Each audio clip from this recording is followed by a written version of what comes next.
sipil negara lingkup pemerintah daerah Kabupaten Morowali.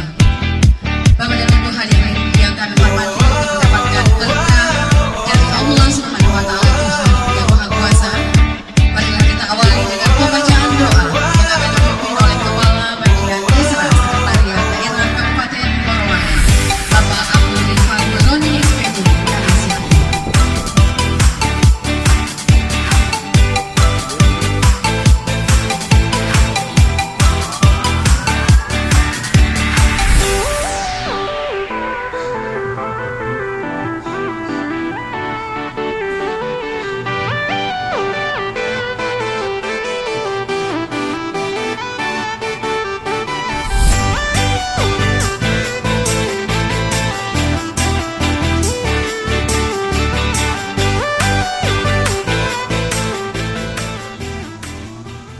Bapak Asisten 3, Bapak yang mewakili Kapolres Morowali, yang saya hormati pimpinan Bank BRI, pimpinan cabang BRI, pimpinan cabang BPD, yang saya hormati Kepala KP2 Bungku,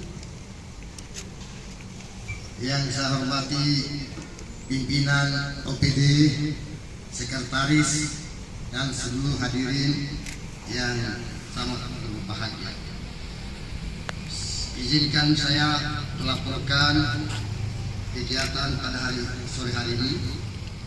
Yang pertama, dasar hukum Undang-Undang 28 tahun 2009 tentang pajak dan retribusi daerah. Yang kedua, Undang-Undang nomor 1 tahun 2022 tentang hubungan keuangan pemerintah pusat dan pemerintah daerah. Maksud dan tujuan kegiatan ini,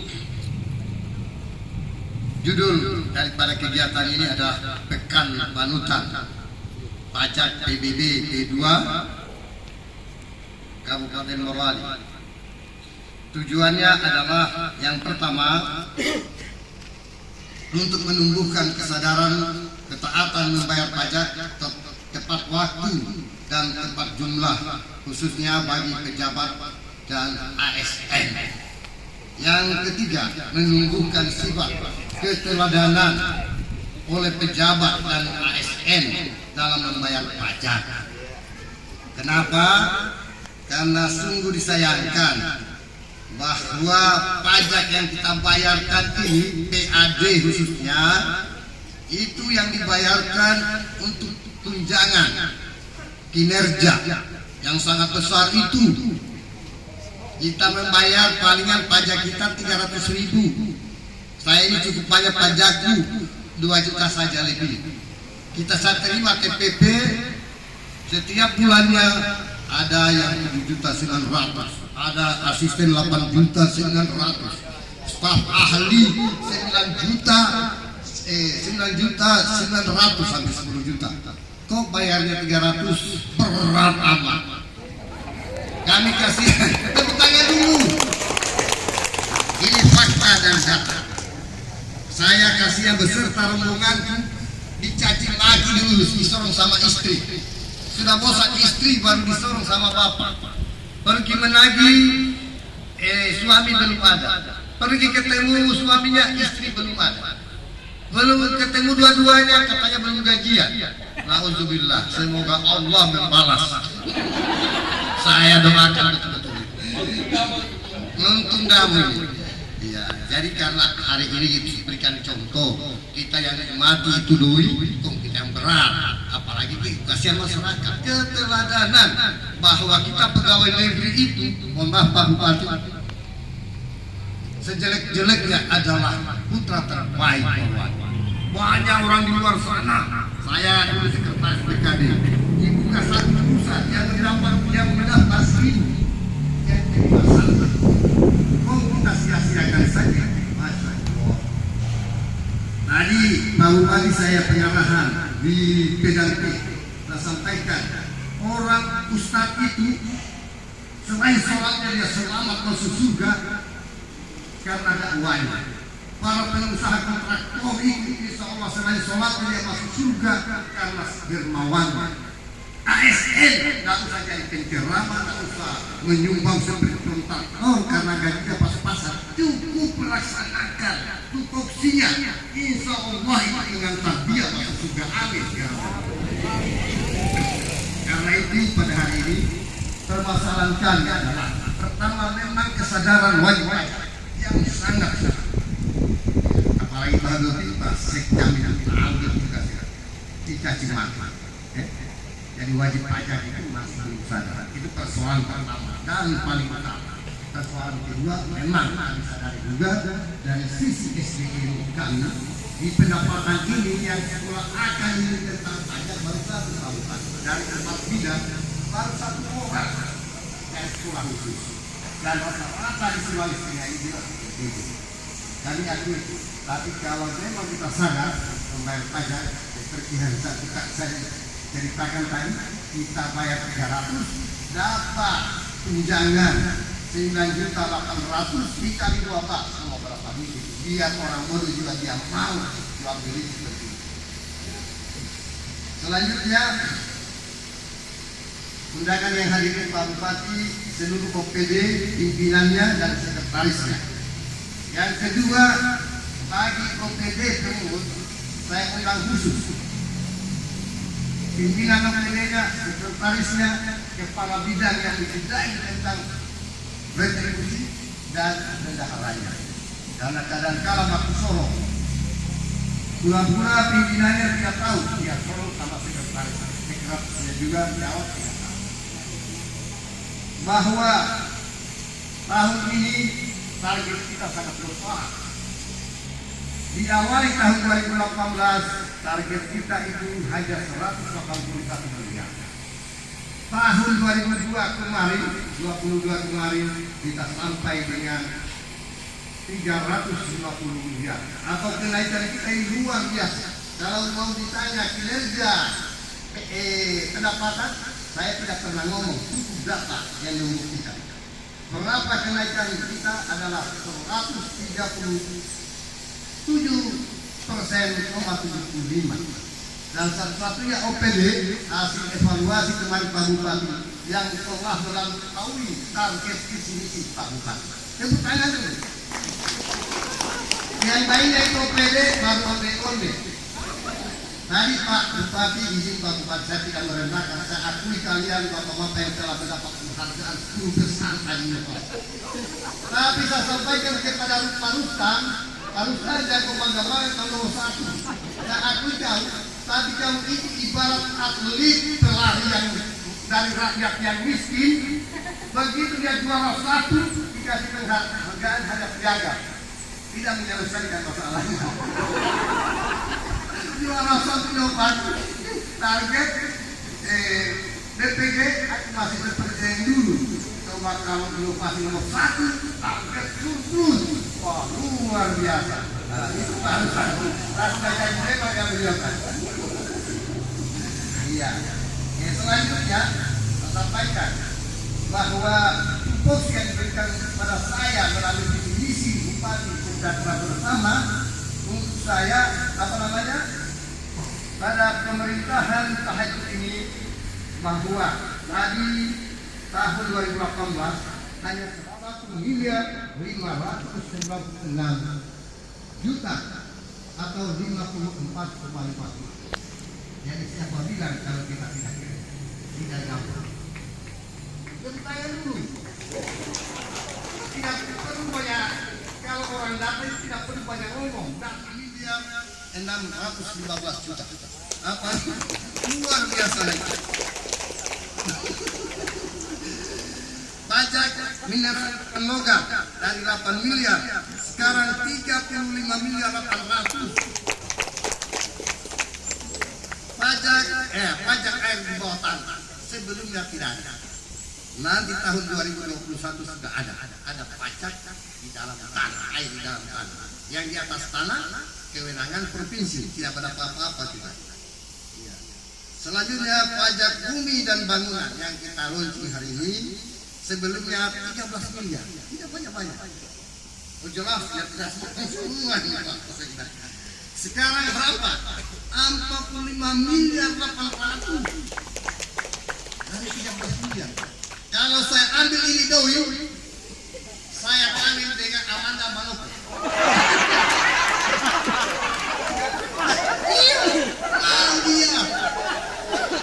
Mau dia makan 45 miliar.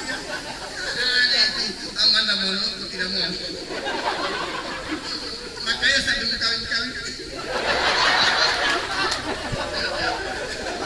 Belum Amanda Manopo. Yang terakhir ada pajak andalan kita adalah pajak perolehan atau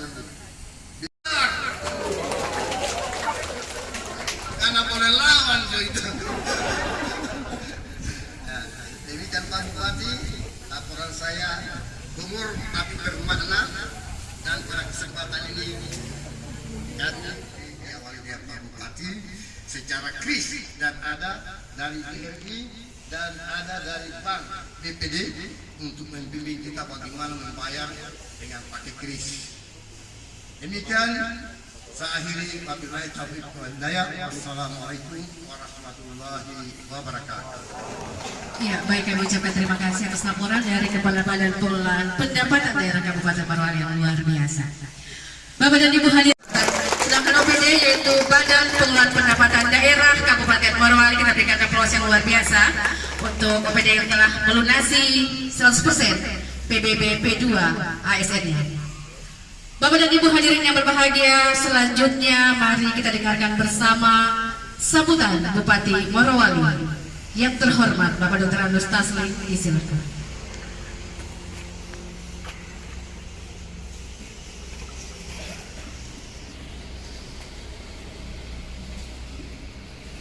Bismillahirrahmanirrahim. Assalamualaikum warahmatullahi wabarakatuh. Selamat sore, salam sejahtera bagi kita semuanya. Salam, Om Swastiastu, Namo Buddhaya, salam kebajikan.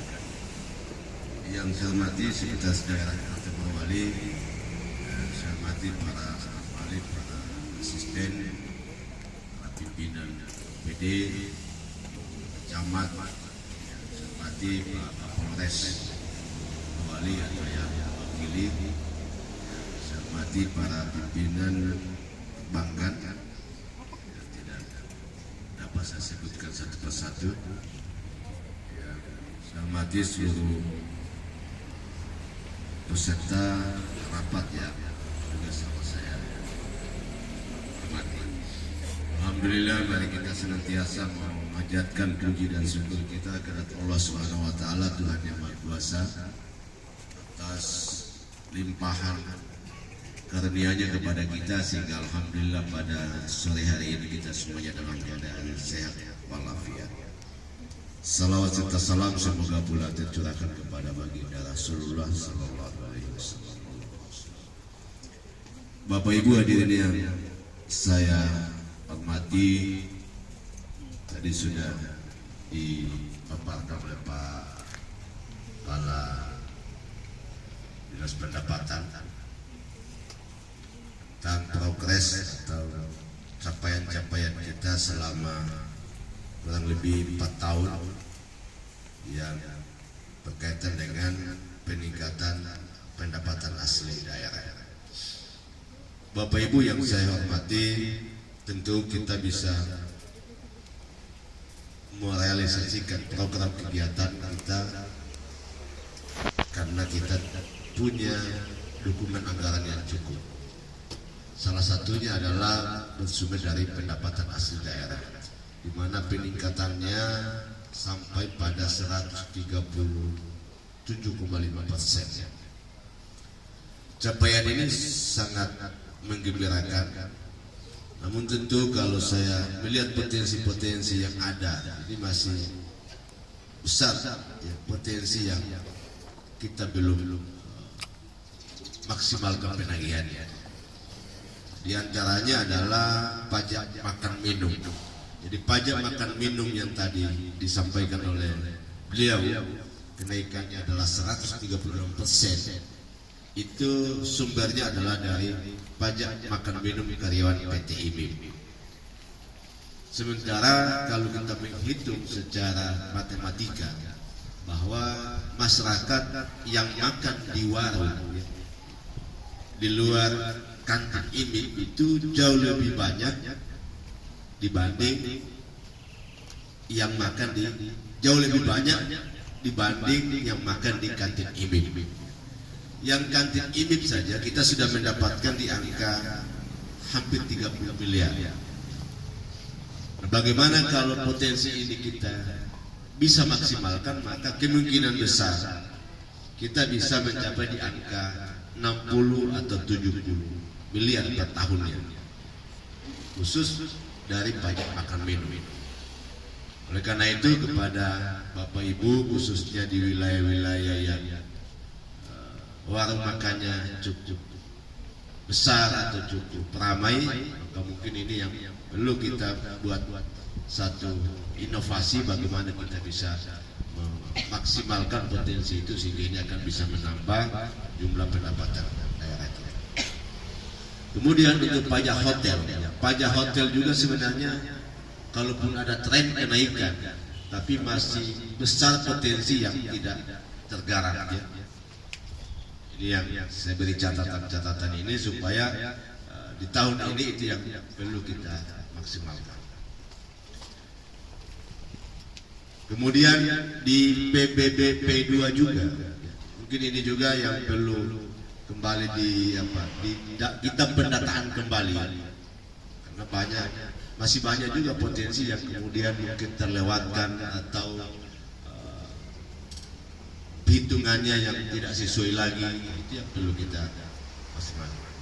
Sehingga target-target kita ke depan itu ya, untuk menaikkan penerapan atau penagihan daripada baik pajak maupun retribusi. Karena regulasi yang mengatur itu sifatnya semua mengikat. Kita bisa bekerja sama dengan teman-teman di kepolisian. Karena orang yang menunggak pajak itu bisa masuk kategori pidana, menunggak atau menghilangkan atau dengan sengaja tidak mau membayar pajak itu tindak pidana. Kemudian kita juga mungkin bisa melibatkan teman-teman kita yang ada di Polisi Pamung Praja. Dan diharapkan bahwa kegiatan hari ini sebagai kegiatan penanda ya, bagi kita untuk kemudian mengoptimalkan penagihan atau pembayaran kewajiban PBB ini.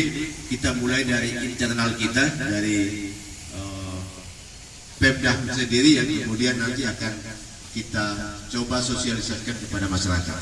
Oleh karena itu apa yang disampaikan oleh Pak Kadis tadi, mari kita menumbuhkan kesadaran kita mulai dari diri kita.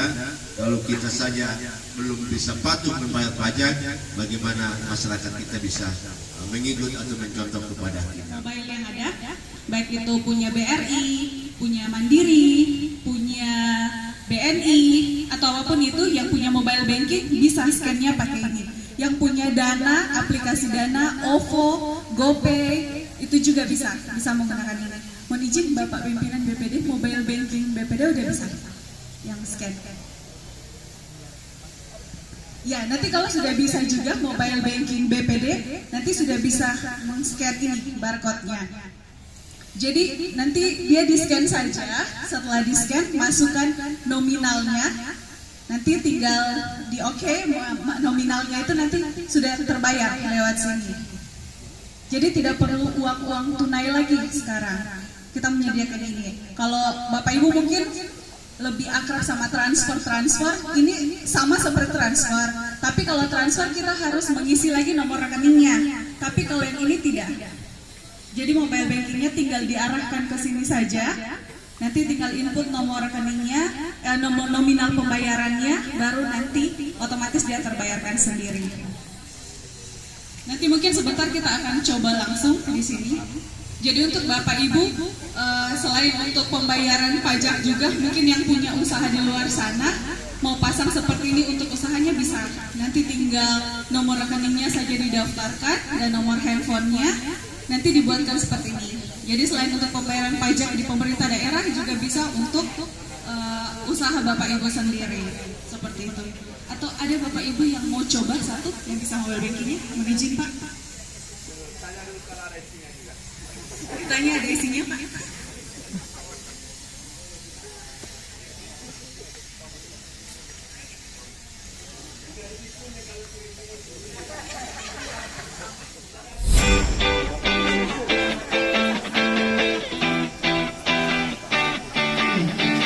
Whoa.